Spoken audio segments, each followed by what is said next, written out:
ಅಧ್ಯಕ್ಷರಾದ ನಾರಾಯಣಸ್ವಾಮಿ ಅವರೇ ಹಾಗೂ ರಾಜ್ಯ ಕಾರ್ಯಾಧ್ಯಕ್ಷರಾದ ವೆಂಕಟೇಶ್ ಅವರೇ, ಈ ಶಾಲೆಯ ಶಿಕ್ಷಕರೇ, ಎಸ್ಟಿಎಂ ಸದಸ್ಯರೇ,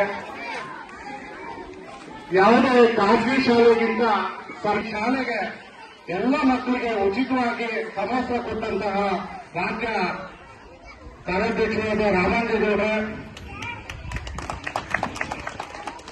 ಮಕ್ಕಳೇ ನೀವೆಲ್ಲರೂ ತಯಾರು ಮಾಡ್ಕೊಂಡಿದ್ದೀರ ಅಂತ ನಮ್ಗೆ ಗೊತ್ತು.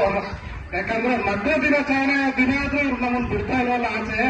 ಮಧ್ಯಾಹ್ನ ಮನೆಗೆ ಹೋಗೋಣ ಅಂತ ನಿಂತಾದ್ರೆ ಒಂದು 2 ನಿಮಿಷ ಕಾರ್ಯಕ್ರಮ ಮುಗಿದೋಗುತ್ತೆ.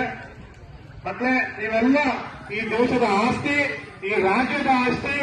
ಮುಂದೊಂದು ದಿನ ನೀವೆಲ್ಲ ಈ ಶಾಲೆಯಲ್ಲಿ ಹೋಗುವಂತ ಮಕ್ಕಳೆಲ್ಲ ನೀವು ಈ ರಾಜ್ಯದ ಆಳುವಂತ ಅಧಿಕಾರಿಗಳಾಗ್ಬೋದು, ಇಲ್ಲ ರಾಜಕಾರಣಿಗಳಾಗ್ಬೋದು, ಉನ್ನತ ಸ್ಥಾನದಲ್ಲಿ ನಿಂತ್ಕೊಂಡು ಈ ನಾಡನ್ನ ಕಟ್ಟುವಂತ ವ್ಯಕ್ತಿಗಳಾಗ್ತೀರಾ.